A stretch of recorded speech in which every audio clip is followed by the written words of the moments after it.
Barça jël na championnat Espagne sans forcer ni presser et a gagné le Real Madrid li Real doon bañ mooy que gagné ko ci kanamam jëlee ko fa championnat wala aide d'honneur bi finalement Barça def na la mu bëggoon mooy gagné ko célébrer ci kawam le Real Madrid n'a rien proposé aujourd'hui Vinicius nekkul woon ci temps bi en tout cas le Barça a dominé et a gagné et a mérité cette victoire mais aussi tamit ce championnat qu'il a gagné kon nag félicitations à vous les Catalans avec un Ferran Torres Peter Dani Olmo 7 talonnades hop non loolu mooy yokkal quoi mais Ferran Torres loolu boo ko raté woon Barça ça pouvait beaucoup plus marquer mënoon na dugal yeneen but 2 occasions francs yoo xam ne mënoon nañu ko dugal en tout cas félicitations à vous pour cette belle victoire mooy xaat commentaire nan ngeen gisee li ni mel mu ngi noonu bu loolu weesoo képp koo xam ne nii mën naa ni bëgg nga iPhone qualité dama lay conseiller à ce que nga contacter kooku di Samu Global Business ci numéro bii di 78 441 63 81 78 441 63 81 mu ngi nekk foofee ca Colobane en face robinet séeréer iPhone boo bëgg mën nañu ko jaay am leen jàmm félicitations à vous les Catalans ay jàmbaar ngeen. Voilà, c'est officiel. Le Barça est sacré champion d'Espagne pour la 29e fois de son histoire. Le Barça gagne le Classico 2-0. Barça, premier mi-temps, le plié Classico, but de Rashford et de Ferran Torres. Premier mi-temps 2-0. Deuxième mi-temps, le Barça a géré son match, gagné 2-0, n'est champion d'Espagne. Et je pense que c'est ça l'image de la saison. Un Barça collectif et un Real individualité. Voilà. Barça ren boo xoolee lépp lu ñu am ci saison bi seen collectif moo leen ko may parce que gis ngeen ne parfois dañoo nekk fi parfois Lamine Yamal du fa nekk parfois Rafinha du fa nekk mais seen collectif moo tax Barça mën a réussir li mu réussir ba nekk champion d'Espagne moo ko jël daaw moo ko jëlaat ren. c'est mérité c'est amplement mérité parce que Barça c'était trop constant Barça début saison bi sax xawoon na compliqué ba muy perdre premier classico bi mais après Barça bi ñu ñëwaatee ba récupérer première place bi dañoo gis ne dañoo sérieux ci li ñuy def très sérieux très professionnel du jouer match par match final par final match yëpp Barça final la ko jàppe woon gagné ba tey à 3 journées de la fin Barça nekk champion d'Espagne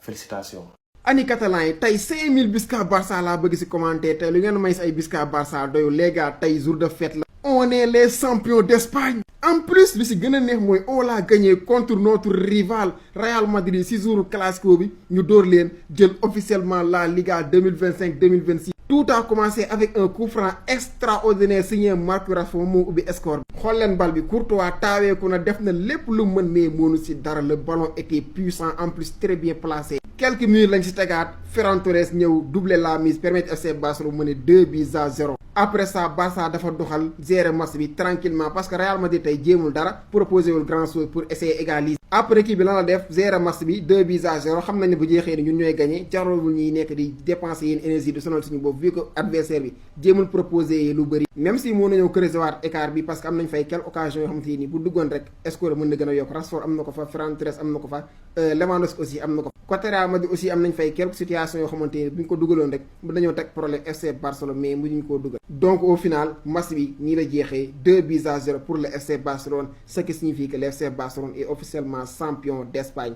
instant bi Barça rawee na Real Madrid 14 points d'avance alors que 3 journées rek moo si des championnat bi jeex. malgré victoire bi neex na trop mais tey mauvaise nouvelle lañ yeewaale parce que Pape Hansi Flick moo décédé nekk vraiment une triste nouvelle moo tax avant match ngeen gis ñu def une minute de silence pour rendre ko hommage. donc bravo à l'équipe merci beaucoup si trophée champion d'Espagne bi merci beaucoup Bisca Barça Bisca Catalunya. Ay gars yi mi ngi noonu c'est terminé le Barça gagne le Classico 2-0 et remporte sa 29e Liga. Félicitations à tous les Blaugrana Mar. Mais maintenant, yaakaar le championnat est terminé. Barça est sacré champion d'Espagne pour la 29e fois de son histoire. Félicitations à tous les Catalans, félicitations au Barça, les joueurs, l'entraîneur, le staff, vraiment, et tous les supporters catalans du courage de Real Madrid. Différence de points, c'est 14 points. Vous montrez le niveau du Real. Gars, le Real Madrid est catastrophique. Classico bi bokk na classico yi gën a ennuyant yi gën a ñàkk niveau ci ma mës a seetaan non seulement certes nag amuloon enjeu parce que pour man bon le Barça match nul la soxloon pour gagner championnat bi Real l'avait déjà perdu le championnat mais bokk na ci classico bi gën a ñàkk xorom gën a ñàkk niveau. tey le Real a été médiocre Real baaxul mais Barça aussi tamit tey dafa tane woon Real rek mais c'était pas le meilleur match boo xoolee benn coup franc la ñam dugal ko. beneen action de jeu même bu fekkee c'est dañ ko construire mooy bii wu nu mu tëddati Ferran Torres voilà c'est ça mais dangay Barça n'a pas trop forcé parce que benn match ni la soxla mais c'est le Real qui était trop médiocre mais Barça bi tey bu baaxoon dafa war na dóor Real minimum 5 minimum tey Real war na ko jël 5 mais il faut saluer Courtois tey yaakaar naa bu loolu moom dégâts yi dina gën a métti mais la saison est terminée pour le Real Madrid. Barça gagné le championnat mais Real instant yii nii perte na championnat deuxième saison blanche consécutive Real nag fóotum biir néeg la war a def fóotum biir néeg parce que Real bëri na ay joueurs yu fa war a jóge la Real a du chantier Real dafa am problème sérieux si problème bi énorme sax. voilà gars yi enfin li nga xam si moom la ñëpp doon bëggoon li nga xam si moom la ñëpp doon ñaan si classico bi muy FC Barcelone def ko enfin FC Barcelone def na ko muy sa maxi boo xam si ni sa équipe rivalité ngay amal surtout classico mais sa biir dëkk nga war ko gagné pour mën a jël dénku li nga xam ne ñuy wax champion FC Barcelone def na ko gagné na Real Madrid jiite ko 14 points officiellement FC Barcelone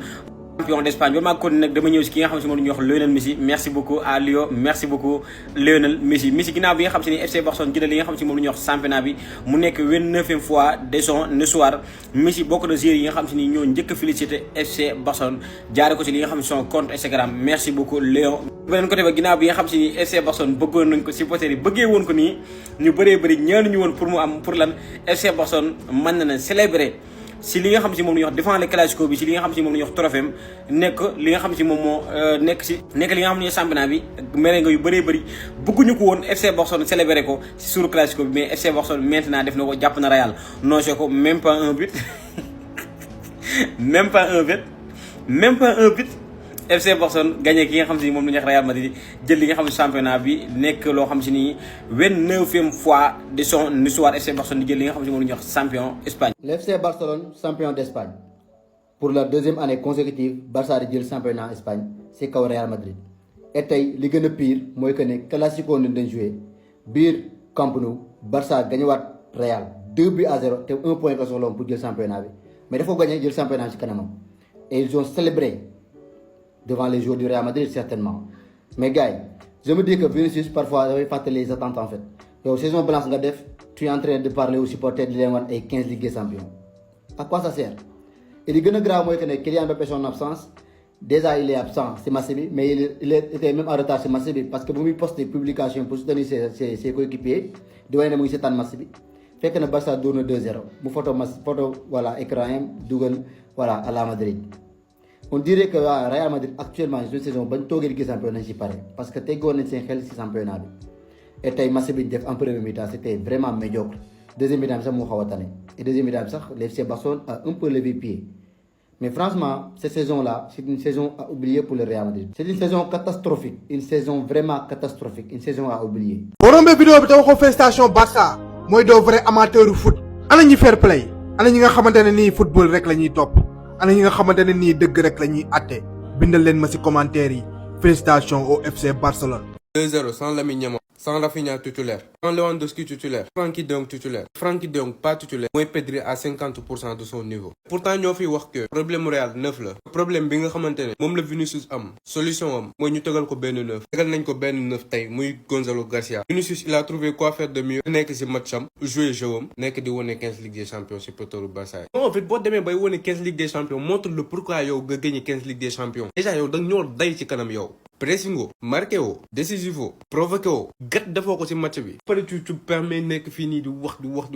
rek mi ngi noonu Barça jël na Liga bi dans tous les cas amoon nañu waa Barça dañ koy jël ñuul buñ ko amoon sax dañuy jël Liga donc tey lenn rek la Real mënoon def mooy ñëw au moins gagner Barça pour sauver honneur bi au moins gagner Barça pour am mot de fin au classico bi mais non à place dañoo ñëw di jouer mel ni ñu ñoo am 20 points d'avance sur le FC Barcelone ba ñu jouer bañ a def dara proposé wuñ dara nekk ci terrain bi di dox ni nous sommes la meilleure équipe du monde alors que en face FC Barcelone ñu doon jouer mel ni tey bu ñu gañewul duñu am nuñ ko waxatee lii nii di Liga bi di jouer di xaru di mel ni bref analyse tactique bi nag maa ngi koy ñëw def en tout cas félicitations FC Barcelone c'est mérité en tous les cas ça fait presque 2 mois maa ngi koy wax félicitations d'avance naan man Liga jeexagul xam naa Liga jeexagul waaw kay en tout cas honte à vous les joueurs très franchement tey vous nous avez foutu la honte devant tout le monde. sama gars yi Barça ngeen di supporter quoi bu romb vidéo bi ni te ñoo bind Visca Barça ci commentaire yi gars yi Barça réalisé na le back to back en Liga après bu mu gagné Real Madrid 2-0. te aussi gars yi ma xamal leen benn affaire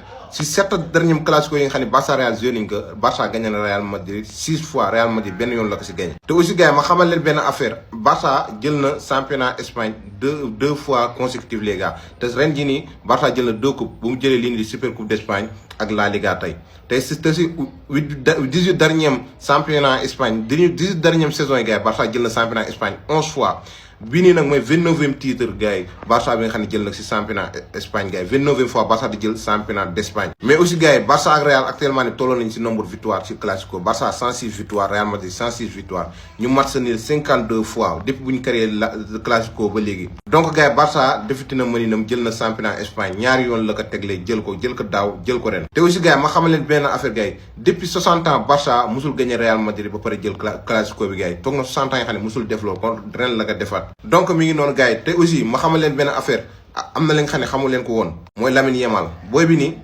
18 ans kasalam te jël na 3 championnats d'Espagne. donc bu fekkee Barça ngay suivre ñëwul si commentaire nga bind Visca Barça. booy jël nañ championnat bi bof de la meilleure des façons ak classico bi gën a faible ci histoire du classico yi ak Real bi moom da nga xam ne ñi ngi woon ci terrain waaye nekkuñu woon fii une très grande victoire ñun suñu yoon nekk si gagné nañ suñu Liga Flick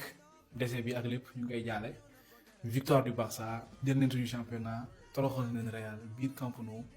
mais waroon na gën a neex mais muus bi comme muus bi moom xam nga du gor mooy Mbappé fu muy méttee rek day abonné absent war na ma sa blessé yooyu dafa daw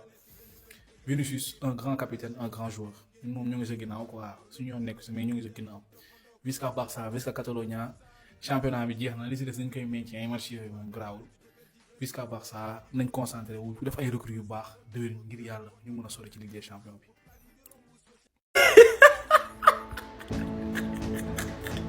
nouvelle bi en fait nouvelle tax ko FC Barcelone tëddati na ki nga xam si moom la ñuy wax Real Madrid FC Barcelone ki nga xam si moom la ñuy wax Real Madrid en V FC Barcelone fekk dalal na ko biir dëkkam dóor ko 2-0 avec magnifique maxi boo xam si ni FC Barcelone ba mérité dugg si maxi bi dominer maxi bi mérité li nga xam si ma ne moom la ñu wax contrôler maxi bi dugal ay bitam mais seere li nga xam ne ñu wax score am ba Real Madrid dugalu ko li nga xam ne ñu wax benn bit li nga xam si moom la ñu wax maxi final bi nga xam ne moo doxoon ci FC Barcelone ak Real Madrid FC Barcelone tey la doon confirmé ba xam day doon officiellement li nga xam ne ñu wax champion d'Espagne wala day xaar prochaine journée mais officiellement FC Barcelone rivalité am ki nga xam si moom moo gën ñoom ñoo gën a nekk en fait rivalité ci histoire football ñoom ñaar mën na ne FC Barcelone jëlee ko ci